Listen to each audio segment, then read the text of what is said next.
We're waiting a few more minutes, just sit straight, do some three-part breathing, center your mind and the body.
Namo tassa bhagavato arahato samma sambuddhassa.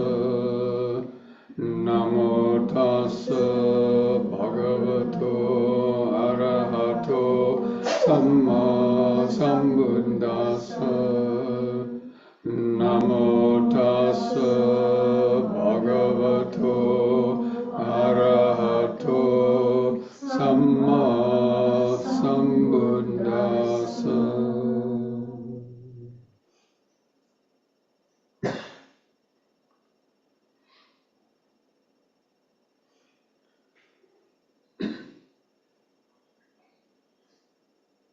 Okay, friends, for those who may be listening out there in Zoom land, welcome to today's Dhamma Talk. And in this retreat, this Thanksgiving retreat, this is the last full day of the retreat. And so far we've been talking primarily about, the practice of meditation, and specifically the practice of samatha vipassana, or concentration and wisdom. But usually it's the practice is divided into three stages: mindfulness, concentration, and wisdom. And there's a purpose for that, because mindfulness becomes first because there's no concentration without mindfulness. But that's a low level of mindfulness. But it helps you to eventually gain some concentration. then with the concentration, there's a little formula, could call it a mathematical formula that I came up with.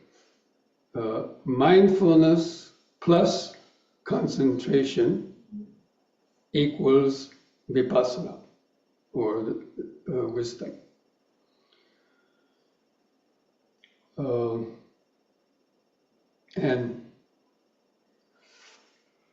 And then it's the concentration that boosts that mindfulness up to what's called high octane.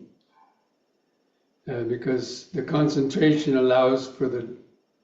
causes the hindrances in the mind to subside and to gain that initial tranquil centeredness in the breathing bodies we were talking about. And it's that ability to have sharp awareness of the things, how quickly things are just arising and passing away through the senses, and how our mind struggles to react to them and so on. And that allows us to clearly see the nature of how our mind creates a lot of unnecessary suffering for itself.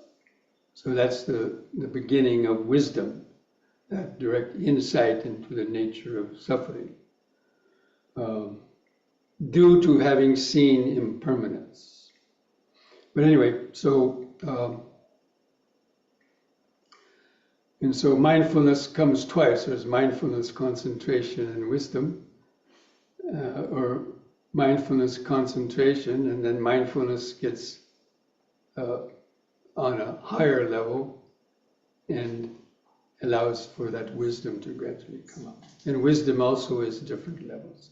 Anyway, so we've been talking primarily about, different methods for gaining that initial mindfulness and concentration using the breathing, even practicing some yoga stretches and deep, slow breathing as an aid to be able to stay more focused and to get tuned in to the subtler sensations of the body because of the yoga stretches and being a little bit more flexible. The life force can flow a little bit better, and you have more kind of an alive feeling in the body that helps you to stay concentrated. Anyway, but the practice of meditation, is not a practice only by itself. And, the Buddha himself has given some talks about how right concentration, right mindfulness and right concentration must be supported by the rest of the Eightfold Path, which is especially the right understanding or right view, right thought, right speech, right action, and right livelihood. So the mindfulness and concentration is supported by that.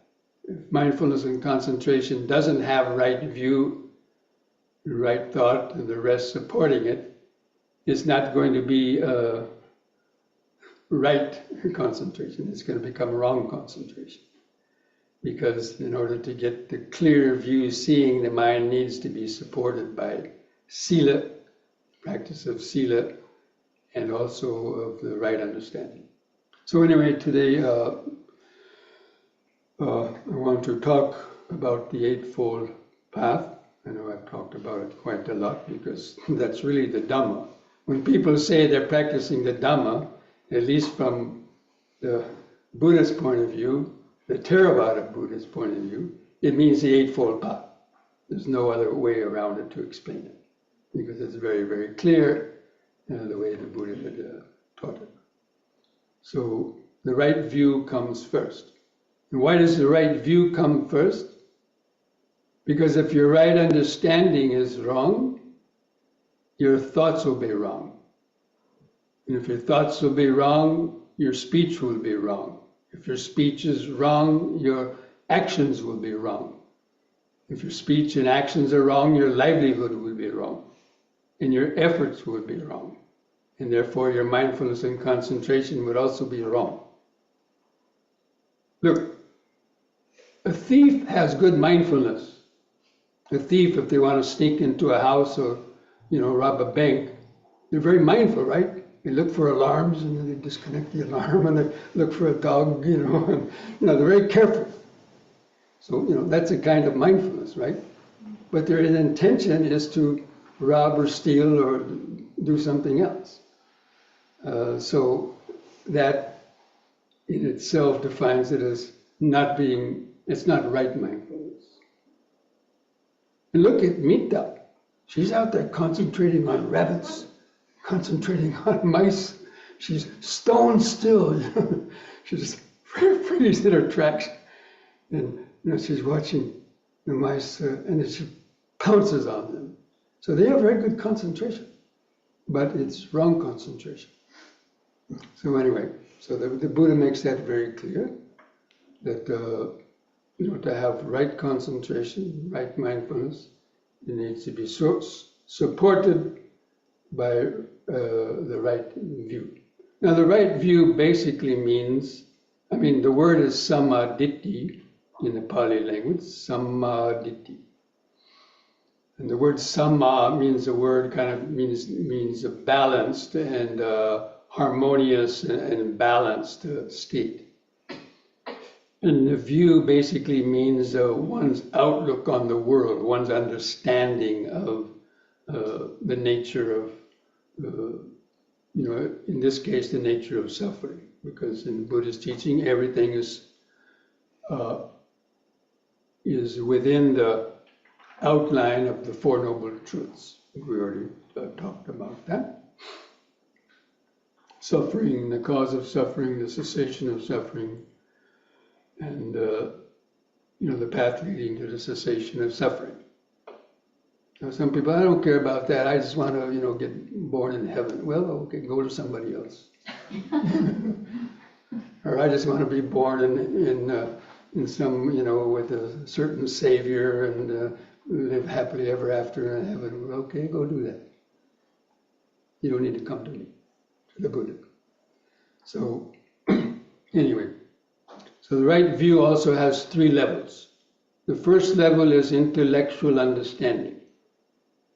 That means for us, those of us who were born in the Western countries, America, Canada, European, non-Buddhist, traditional non-Buddhist countries, most of us didn't hear about Buddhism until we were already 25 or 30 years old.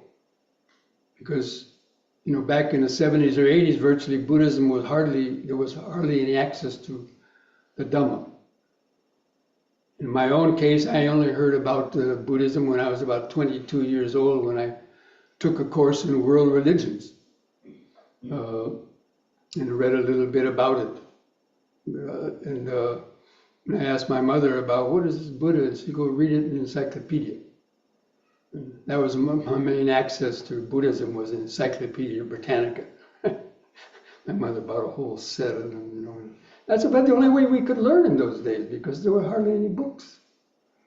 Only maybe in a big library in New York or Los Angeles, or even in my town of Riverside. There was only 4 books on Buddhism, and most of them were just by lay persons. But anyway, more on that later. So but basically right understanding has 3 levels. First is the intellectual understanding. So you read a book on somebody's coffee table. What is Buddha? What? 4 Noble Truths? Oh, Eightfold Path? Meditation? I haven't heard this before. Where'd this come from? So you get interested, right? Because normally Westerners, they hear something new, they get interested. So pricks your interest. And you read how, you don't have to wait for a savior. You can save yourself through right practice and, meditation and so on. So it pricks your interest to get you started to, to learn more.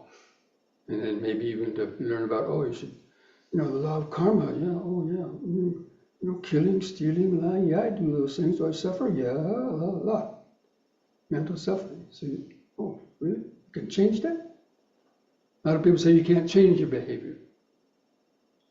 That's what they thought about 50 years ago. You know, the brain was hardwired and you really couldn't change your brain in the way that you think and react, but now they know differently. So anyway, so that right understanding, gets you to start practicing. Maybe you start practicing 5 precepts, maybe you start, some people might even, become a vegetarian and start doing different things that you read about, in the Dhamma books, either in yoga or the Buddhist teaching. And then start practicing meditation. So, but the second level of the right understanding is the understanding that comes through contemplation and reflection. It means you have to kind of think about the Dhamma, think about what you've read. So just reading and getting some ideas and some excitement is one thing, but if you don't start to think about it more and reflect on it, then it can easily, fade out of your mind and you may forget about it. Or you'll get distracted by other things. And that's exactly what happened to me. I have personal experience with this. As I mentioned, my first contact with Buddhism was at this, well, actually, even before that, I used to go surfing down in Baja, California, which is like Baja, Mexico, and Baja, California, down below Tijuana and Ensenada. And go down there, drive down there with some friends and come back. And there's a lot of, shops on the streets in Tijuana where they sell all these handicrafts and stuff from Mexico, like, matadors and bulls and the blankets. And I was walking by one of these stores one day, and I'd walked by many stores. I didn't pay much attention to them, but I was walking down and something caught my eye, and I looked. And there, sitting on a stand above all these, black cats and matadors and bulls, was a Buddha, because I didn't know at the time it was a Buddha.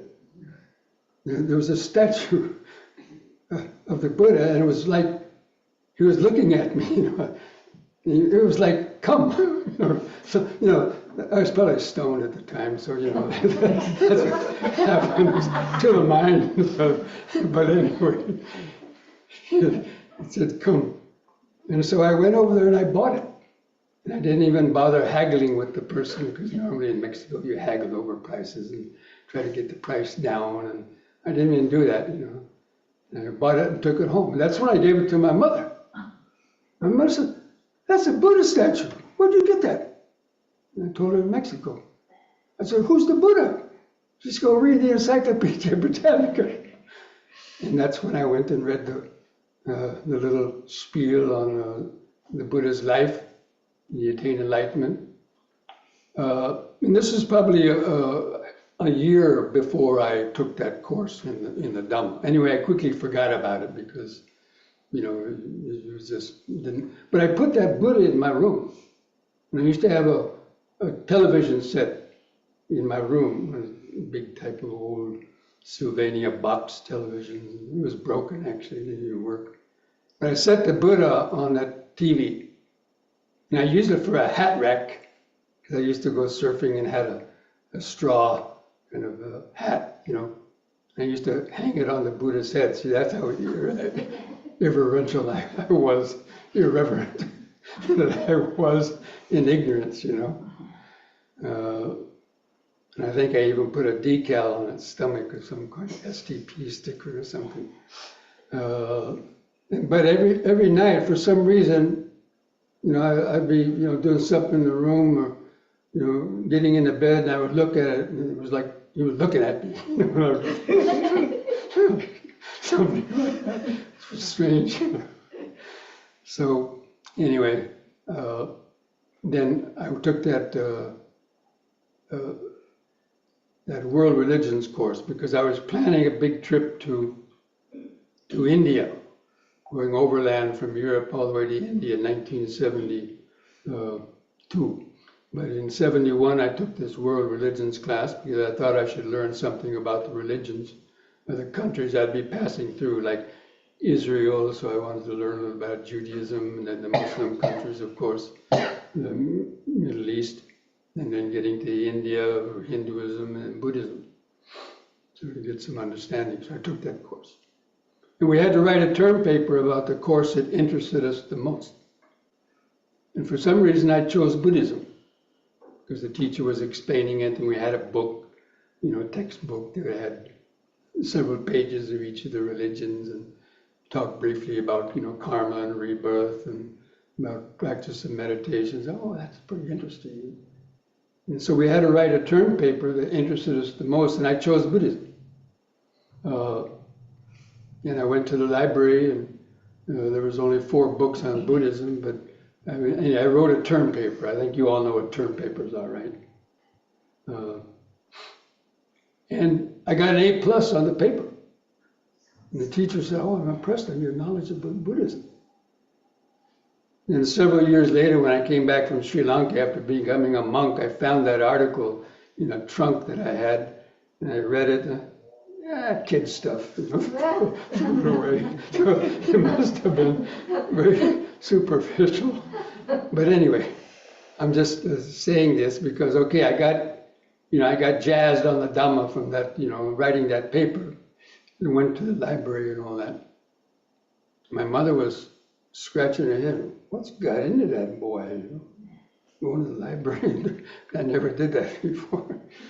And so I got this intellectual understanding, kind of interested me a bit. But then, because there was no temples around, no Dharma centers around, nothing around, no internet, nothing way to find out anything, I forgot about it. And I went back to, getting stoned and loaded and getting into mischief and partying and stuff like that. And so it didn't do me any good at that point. I didn't go on to think about it. That's the whole point. I'm trying to make the connection between right understanding and right thought. So I got some intellectual understanding, but I didn't go on to develop the right thought and the thinking about the Dhamma. That only came later. So that's why the right understanding has to be followed by the right thought. That means you think about what you read, or you think about the Dhamma. Now, technically speaking, right thought is of 3 kinds.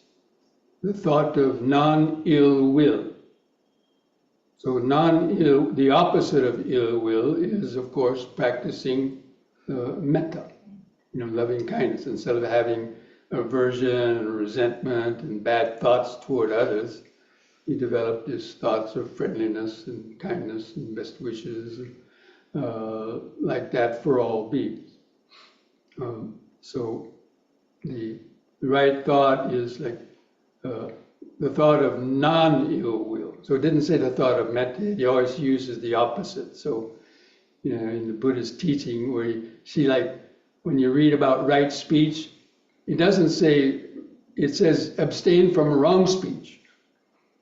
Abstain from telling lies. It doesn't say telling the truth, it just says abstain from telling lies, abstain from slandering, abstain from harsh speech.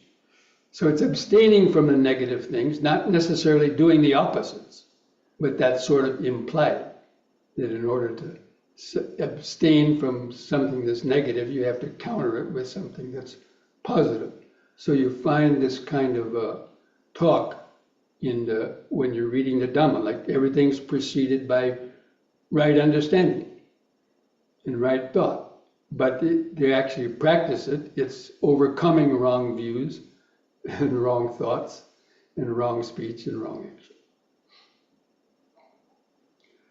Hope I'm not confusing you too much. So the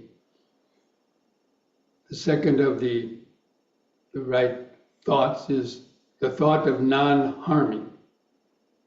So it's kind of looks a little bit similar to non-ill will, but you can have ill will, resentment towards somebody, but you may not actually go and punch them in the nose or do something that actually physically harms them or mentally harms them, right? And you can have ill thoughts toward people, but not maybe take action on them. So that's where the karuna, or the thought of non-harming, that you wouldn't even want to harm somebody, physically or mentally. So it's a little bit more active. You have to kind of resist that effort, go out of your way to actually harm somebody. Anybody can think about ill will, you can think about plotting revenge, but you may not actually do it. But so the thought of non-harming and what kind of a pain it causes to the mind, so you develop the opposite thought about compassion. So metta is the antidote for ill will, and compassion is the antidote for harming people. And then actually the first one is the thought of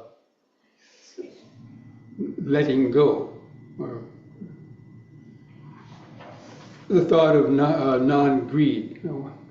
Somebody help me out. How is it exactly mentioned? Nekkhamma sankappa, yeah. But what's the English translation? It's renunciation. Yeah, that's it. Thank you. Okay. It was on the tip of my tongue. There's so many things to remember sometimes it slips my mind. The thought of renunciation. So, but basically it's the thought of how greed and accumulating stuff becomes a big burden for our mind. So you think about, lightening up your life. Instead of renunciation, because in English, if you say renunciation, they immediately think, I have to go into a monastery, renounce the world, right? So I like to give the definition of lightening up, or simplifying your life, unburdening your life with so many things that you have to protect and spend money polishing and protecting and worrying about, the things that you don't even use anymore, or you have a house full of unused stuff and clothes and other things, and you're getting hand-me-downs from your parents and grandparents. You got all this stuff in your attics and closets, and then you have to put locks and padlocks on them, to keep thieves from stealing it. And you have so many, duties that you do. So every day is filled up with different projects and, clubs. And when it comes time to retreat, I want to go on a retreat, but Tuesday night, I have basket weaving. Friday night, I have this. And who's going to take care of my 5 dogs and cats? And, we hear these excuses, because people have so much stuff that their life is burdened that they don't have time for Dhamma practice.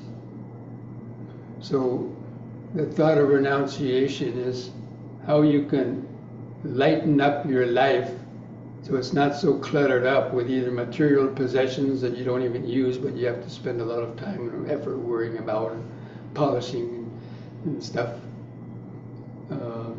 And even your own life, so many things. Just because people are lonely, they have to visit somebody every night of the week, and they have to be going out to dinners and parties because they need that, that feedback from others and so on. But it becomes a big burden. So the thought of lightening up that. And so lightening up your house, have a garage sale, sell half of that stuff, or give it away to charity. All your 50 pairs of shoes that you don't use anymore, or so many other things. You all know that, right? How it's easy to accumulate garage and attics and closets full of stuff that you think you're going to use. There's always, I might use it, next summer I might, but the mights go on forever until you die, and then somebody has to come and clean your house up, like these hoarders that you read about, right? So it becomes a burden for their family and other people. So anyway, the thought of renunciation, it accords with the Dhamma. because in the Dhamma, greed is seen as a source of suffering. So anyway, so the right understanding and the right thought, the thought about it. I mean, how many of you have thought about that? Oh, I should clean out my closet. I should have a yard sale, you know, because they don't have any room for more stuff. So people have a yard sale or something like that, so they make room for the more stuff that they keep bringing home, and it's like a revolving door. So at some point you have to put your foot down and say no. Or downsize. You had a 3 or 4 bedroom house when you had kids. They all left. Now you're an empty nester. Sell it. Downsize to a mobile home or something, or a caravan. So you don't have so many burdens. So anyway, these are just some various aspects of, because it all comes because that's what you worry about when you meditate. How many of you in your meditation thoughts about your possessions and stuff have come into your mind and caused some hindrances? Oh, I forgot to do this, I forgot to do that. I forgot to feed the dog this morning. No? More advanced than I am, I guess. Better come up here and give the Dhamma talk. Okay. Anyway, so coming back to the right view, right thought, speech, and actions. And then, so it basically means practicing sila. And then the right livelihood. It means you have to earn a livelihood, in your life. So it should be a job that wouldn't directly break any of the precepts, or even indirectly, let's say. So a lot of people, when they hear about the Dhamma, they might have a job where they're, having to kill insects, or some pre-med students, they have to operate on a mouse or something, or dissect a frog and kill it, and they have qualms about that, or so many other jobs that deal with deceit and dishonesty. Even in business, we all know that, and even in medical professions, some doctors, they don't tell the truth about some drugs, and you get people hooked on drugs just to make money, or various types of things. And there's a lot of shady stuff that goes on. I think you all know that, right? And not always, but there is a lot of that. Or even in business, you have a secretary, just a orderless secretary minding her own business, works for a big firm. And it comes to the taxes for the year. The boss comes over and looks over the shoulder and says, why don't you change that 50 million income to just 5 million? And the secretary says, what? That wouldn't be right. And he says, well, there's 10 people looking for your job. And so they feel pressured, to do something that they might not really want to do just for the sake of, so that we all know there's lots of things going on. So you got to think very carefully about what kind of profession you want to get into, especially young people. When they're starting to, go into life and decide what they want to do in life, you should make sure and clear it's not going to be something that's going to cause you to compromise your precepts. Because you're the one that has to go home at night and get a night's sleep. But if you're worrying about somebody finding out what you did or something, then it causes a lot of mental, anguish and problems. So the right livelihood is that you should be able to go home at night. So today I haven't hurt a flea. That expression, I haven't hurt a flea, right? I mean, you haven't done anything that anybody could blame you for. So that's the purpose of it. So your conscience is free, and you won't be burdened with, guilt, worry, remorse, and fear for having done something that then, have those results. So that's why right speech, right action, and right livelihood, these 3 steps of the Eightfold Path belong to this group called Sila, which means skillful living or skillful conduct. And basically it's about freeing the mind from the hindrances of guilt, worry, remorse, and fear about having done those things. And because those are going to be hindrances that come up, or just other types of worry and so on, connected with that. Because again, it's about meditation. Again, all these things have to be fit into the whole scheme of Dhamma. Now, an ordinary person, if they don't care about meditation, then let them break all the precepts and, suffer. But it's about somebody who wants to reduce suffering in their life, then this is a major part of it, especially the mental suffering. But nowadays, people are so many people have so many mental problems and suffering, they just think it's ordinary. I was giving some talks, a long time ago, and, about the Four Noble Truths, and suffering, the cause of suffering, the cessation of suffering, the path leading. And somebody says, why do you keep saying suffering, suffering? I can't relate to that. I want to hear about happiness. And I said, oh, you're not suffering? He says, no, my life is fine, I've got enough money to do what I want. And I said, oh, did you ever have any bad dreams at night? Did you ever lose any sleep at night? And he said, well, yeah, my, wife was sleeping around, and, my kid found some marijuana under my, son's bed, and, they got picked up for drunk driving, and yeah, I got, worry about that, lose sleep over it. Oh, that's not suffering? He says, no, that's just normal. Everybody has that. Right? So people like that, they're not able to understand the Dhamma really, because they think that's not suffering. They think it's just the biggies of getting in an accident and becoming a paraplegic, or having your arm tore off, or getting bone cancer and suffering terribly.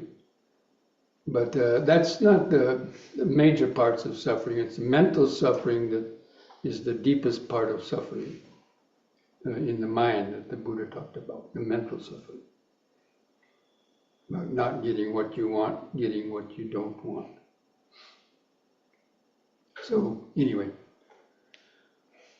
and so we have you have the right view and the right thought. That's what enables you to practice right speech, right action, and right livelihood.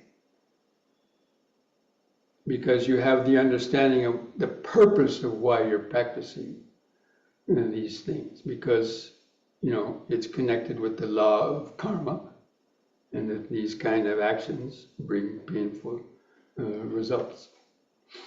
And so by developing these first 5 steps of the Eightfold Path, then when you sit down to meditate, then hopefully your hindrances won't be so strong, and little by little you'll be able to develop mindfulness and then concentration and wisdom. But the reason why a lot of people, they hit an impasse in their meditation, because it kind of goes so far, and it's like they hit an invisible wall. A lot of people have mentioned, they meditated for a couple of years, and then it's like they're saying now, I don't notice any progress. Well, if that happens, you have to go back and check your boxes. Right view, right thought, right speech, right action, right livelihood. Check them. And you probably will see that some of them are only up 50% or something. That's your work. But anyway, so the Noble Eightfold Path is that, the practice of Dhamma, and then the last, right effort, right mindfulness, and right concentration. So now right effort, right mindfulness, and right concentration are the last 3 steps of the Eightfold Path, and they fall under the category of wisdom. Although it's difficult to know how necessarily right effort comes through wisdom, but anyway, without effort, you're not going to, be able to develop mindfulness, concentration, and wisdom. But anyway, those 3. So what is the right effort? The right effort has 4 parts to it. Anybody know those 4 parts?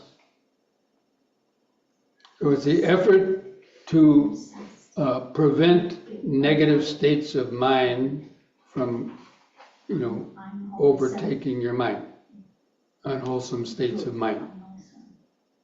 But what are unwholesome states of mind? It's any thoughts connected with greed, hatred, and delusion.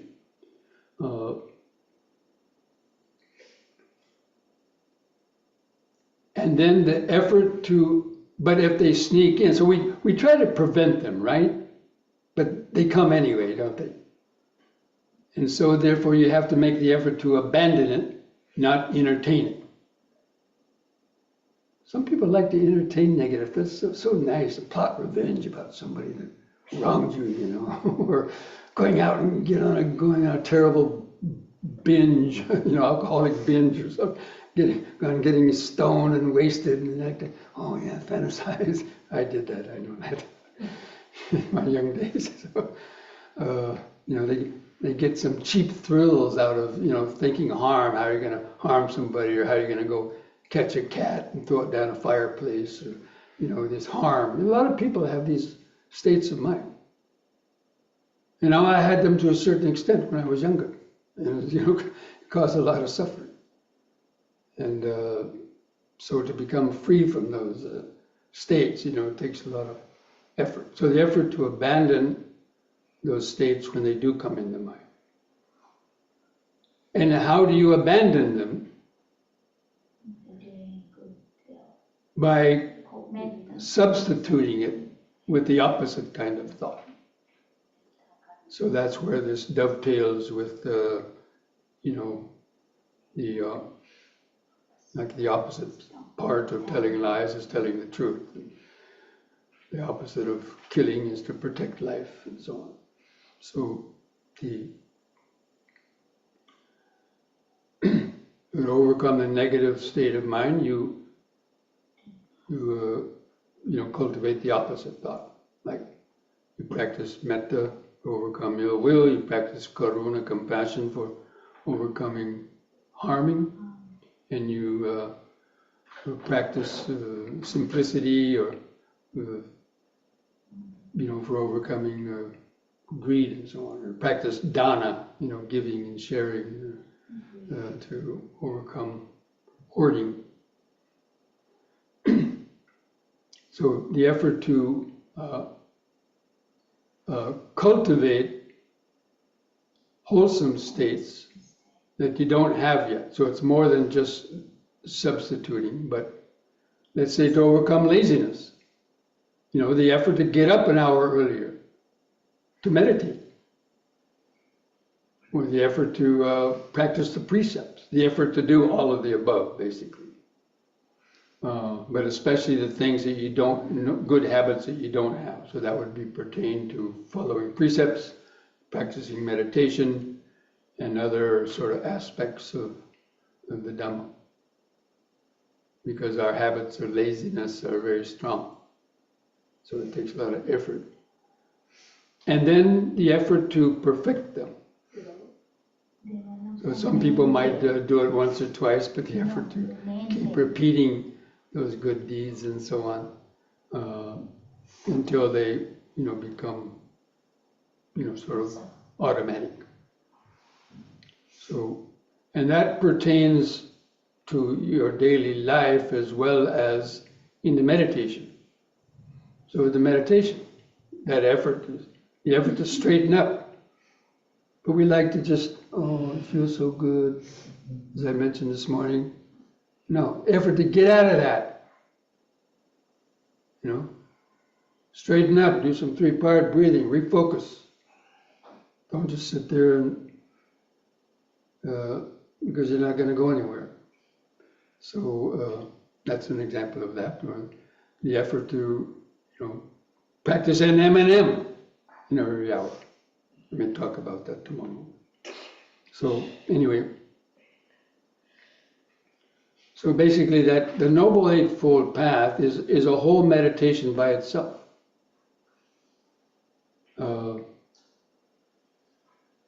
Is really the part of the meditation practice.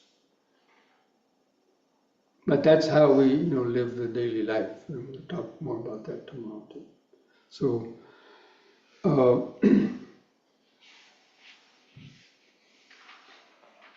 now I mentioned that last level of there was 3 levels of wisdom. So what's the first level of understanding? Intellectual. Okay, the intellectual understanding, from reading books to hearing lectures. And then the second part is from reflecting on the Dhamma and even like in meditation. Because you're thinking about Dhamma in the meditation sometimes, about greed, hatred, and delusion, karma, and so on. You can actually, in meditation itself, there's a lot of thinking meditations actually, reflection, what are called reflections, that you can get quite concentrated in. In fact, the first meditation course that I took in Nepal, the first meditation course I ever took really in Nepal, it wasn't this kind of a meditation course. It was a thinking meditation, and it was for 1 month. And I was up in the Himalayas and somebody was talking about meditation course. I said, oh, I want to go to that. He said, well, it's a whole month long. And I said, so what? What's the big deal? Now here, just to come to a weekend retreat, people say, oh my gosh, how am I going to do that? Oh my God. They're worried and sweat about how are they going to come to just a weekend retreat, or even a DOM, people worry about how can I sit for 3 or 4 hours. And this guy says, it's a whole month long. Yeah, so what? Didn't even enter my mind, a month. But anyway, so I went to this course, and it was called the Lam Rim. And the Lam Rim means the introduction to the path to enlightenment. It's the standard introduction to Tibetan Buddhism. So this was with Tibetan lamas. We had a monastery up in Kathmandu. And I went to that course. I didn't know the difference between Theravada, Mahayana, Zen, I didn't even know it. I didn't know any of that, really. I just heard about meditation, that's what I want to do. I didn't know exactly what I was going to get into. But most of it was thinking and meditating. And they had these 3 levels of wisdom in it. So we talked about the 3 levels of wisdom, intellectual wisdom, then thinking about it, and then meditating. So this course was based on that. So they had a book with all these topics about 4 Noble Truths, Eightfold Paths, suffering, karma, rebirth, all the standard topics of the Dhamma, plus some other, Mahayana type of ideas. And we were to read 1 chapter in the book. And then the Lama would come and give a lecture on the same topic. And then we were to meditate on that, think about it. And so we had to memorize, and actually just think about it. So they had us, spend maybe 5 minutes doing some kind of breath exercise, but then they started thinking about, you think to yourself, okay, what is the first noble truth? Okay, suffering, the cause of suffering. And you try to remember whatever you read about. And then, just going that over in your mind. So it sticks in your mind. And then they're going on to another topic. So you spend 1 or 2 days on one topic and start another one, like maybe karma. And you read a chapter on that in the book, you hear the lecture from the Lama on that, and then you sit down and you think about it. It was thinking meditation. But I really got high on that. I really got into it. I mean, because it's limited, it's not scatterbrained. You're thinking about a very specific, limited topic. And so you can get quite focused. You can even attain, that's applied and sustained thought. You can attain the first jhana even with, if you're totally focused, even thinking about a limited object. But anyway. And so most of the retreat was thinking about these topics, but it was, very, very powerful. And it came to a head one night where I had this powerful experience that totally changed my life. But it was primarily from thinking about the Dhamma, not gaining samadhi the way we've been teaching here. I learned that later after that. So, the idea about thinking about Dhamma and meditation, it shouldn't be, oh, you shouldn't do that. Only concentrate. The Buddha recommended thinking about the Dhamma. So anyway, so that's how that, that, because then when then you're able to, but when you meditate, that's what you start understanding. You start to see what you were thinking about suffering. You see how your mind is get caught into these knots of thinking about the negative thoughts that come into your mind, and ego, and reflecting back on your life about all the things, the suffering that came because of your greed, hatred, and delusion. So that's one of the powerful meditations. It kind of wakes you up. I mean, people kind of vaguely kind of know that, but when you actually start remembering it and doing it, you realize, yeah, did a lot of that. And then the perfect human rebirth. That was the one topic that they don't talk too much about in Theravada teachings, but the perfect human rebirth was one of the most powerful meditations that they do there, and that I also, had attributed to, helping me a lot. Thinking about how rare it is in the world to get an interest in the Dhamma, when you think about it. Now, out of 7 billion people on the planet today, I just read a statistic in the somewhere in the news that there might be 10 million Buddhists in the whole world out of 8 billion, or whatever. I don't know the exact number, but out of those Buddhists, how many maybe Theravada Buddhists? And out of those, how many people actually practice what they the Dhamma? And then out of those, how many people practice a lot? And out of those, how many practice meditation? Out of those, how many reach jhana? Out of those, how many actually attain one of the 4 stages of enlightenment? If you crunched all those numbers, it would come down to probably 1/10 of 1% actually attain any state of Magga and Phala, or even just totally commit their life to the practice. It might come down to just 1%. And if you have those conditions, and they have you think about, okay, first of all, like 50 years ago, if you were born in a communist country, you had no access to Dhamma. But here I was born in America. I had freedom to go to the library and study anything I want. I had the freedom to go into that world religions course and write a paper. You could have never done that in a communist country or a Muslim country about anything else. So right there in itself, it limits that you have that right condition. You were born in a place where you have the freedom to do that. But out of the millions of people who have the freedom to do that, how many people really use it in the right way? They just want the freedom to eat, drink, and be merry, and not really interested in religion. So like that, it keeps narrowing down. That you actually got an interest in the Dhamma, especially for us who were born in non-traditional countries. Because the rest of the native Sri Lankans, you would have known Buddhism when you were a young child. But anyway, and then out of those who get interested in Dhamma, how many become a monk or a nun, or have the right conditions to be able to do that? And out of the ones that become monks or nuns, how many actually stick with it?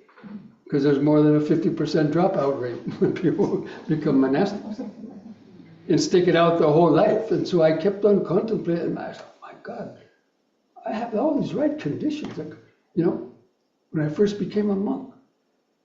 And to give that up and go back, it would be like spinning in heaven. I mean, these are the kind of ideas that went in my mind, and I kept thinking about that. And so much gratitude for that I have the right kind of karma. Where it came from, I don't know, but something led me to this. And it's a very rare, precious thing when I look around in the world and see how many people are not doing it. And so that's what really, helped me to, not give up, and not to, to really try to, create the right efforts. So I'm just saying that, that meditation, thinking, that kind of thinking about that, because we never think about it, right? It's called the 8 freedoms and the 10 receptacles of the perfect human rebirth. So anyway, I shouldn't have got carried away, I guess. But yeah, microphone. Oh. Sorry if you couldn't hear me out there in the Zoom land. Could you say more about it, please? What? Did you say 3 receptacles and something else? And 3 desks. Could you tell more about it, please? I might not be able to remember all of them exactly. Just a little bit, please. Well, I just mentioned it.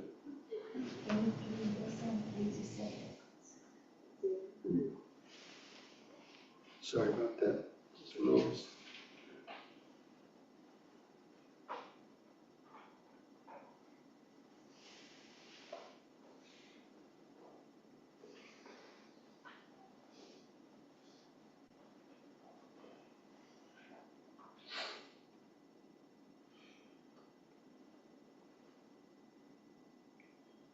So I already mentioned a few of them. The first one was being born in a place where you would have contact with the Dhamma, where there's the freedom to travel, the freedom to study whatever you want.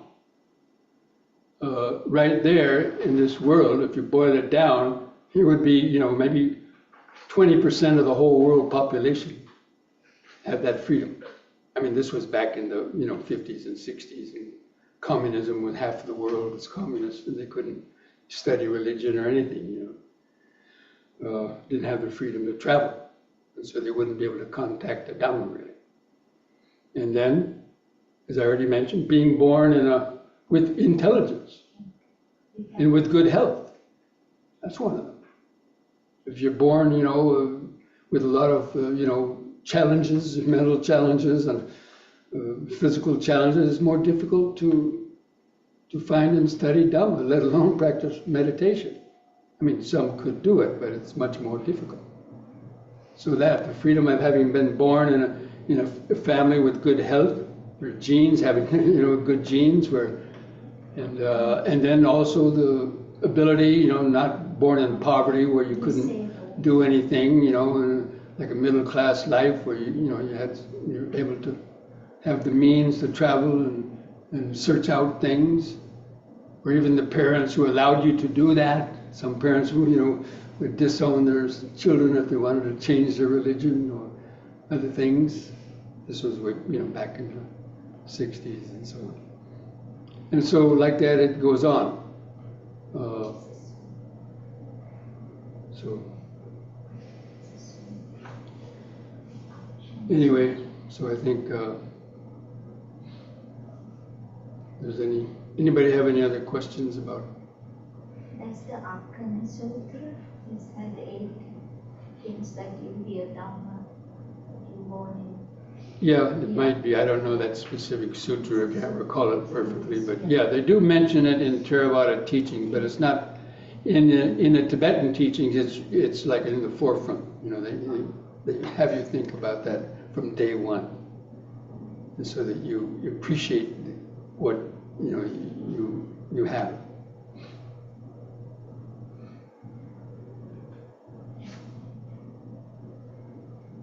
And so that's why even for lay people, like to have, look at, out of all the people here in America, 16 people came here for this retreat at Thanksgiving.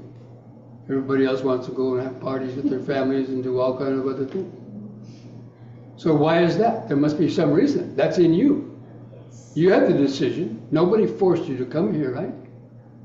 Because something inside of you said, this is what I need to do. So you have to cherish that. That's very valuable because not that many people have it. Look, well, these people that came for Dana today, most of them probably don't practice meditation like we do, but they know it's a good thing, and that's why they come and they support the meditators and things like that, and they wish that in the next life they'll have the right kind of karma to maybe become a monk or a nun or and be able to do practice meditation.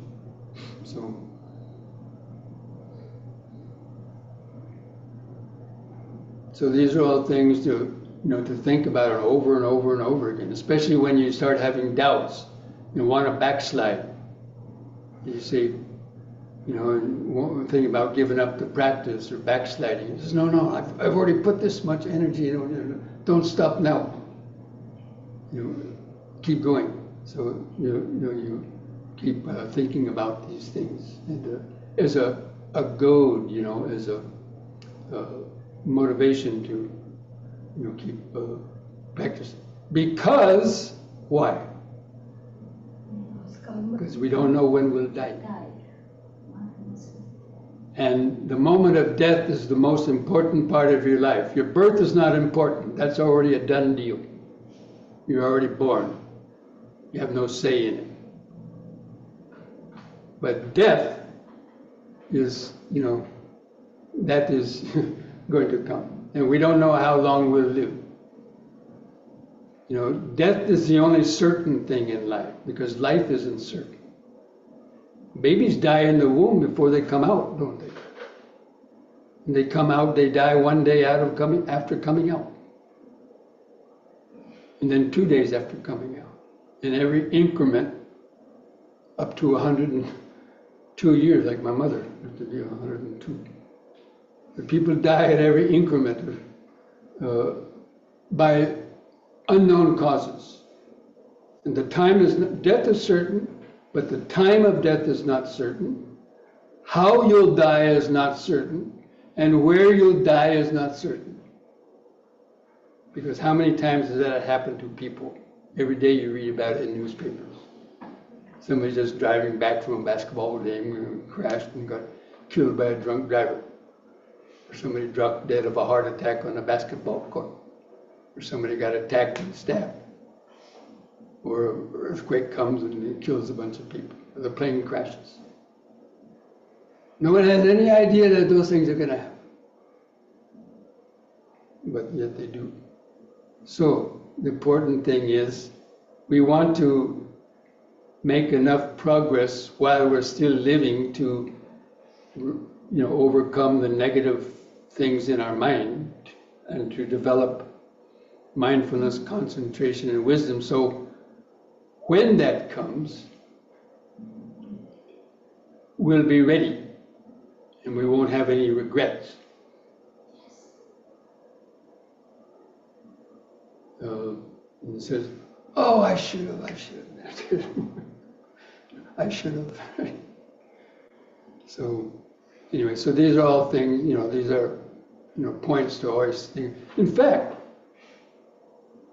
one of the popular things in the Buddhist teaching was the 5 daily recollections. Okay? This is not something I made up.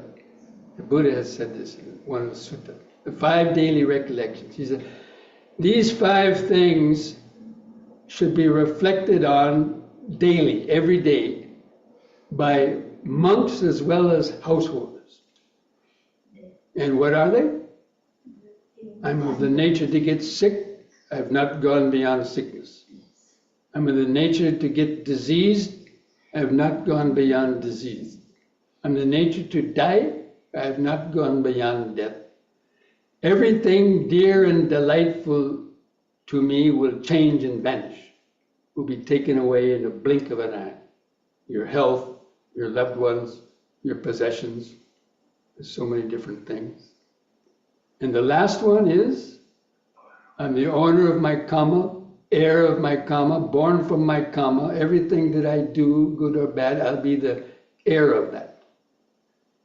And those 5 things should be contemplated every day for people. Why? So they don't forget it. Because people are living in fantasy worlds that are going to live for another 20, 30 years, planning out their whole life, and then in a week they're dead. And so many other kind of things. Because this is just the nature of impermanence, and it's the nature of the impermanent world, and we can't control it. The only thing that you can control to some extent is your own mind. But you have to have the will and the right conditions to do that. Okay, I think that may be enough for this Dhamma talk.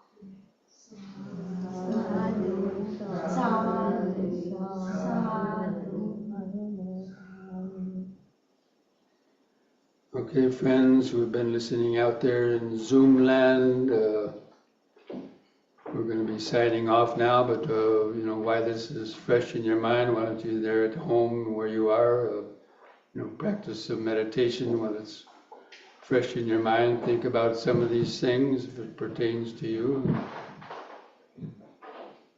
Okay? And tomorrow morning, for those out in Zoom land, I'll be giving the closing Dhamma talk about 10 o'clock. Tomorrow morning, if you want to tune into it. Okay? So, mindfulness a day keeps dukkha away. And this is for them out in Zoom land.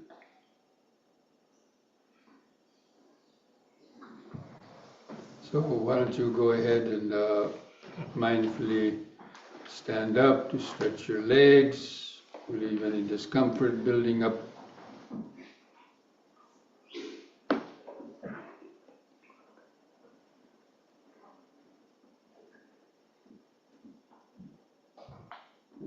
Sign that.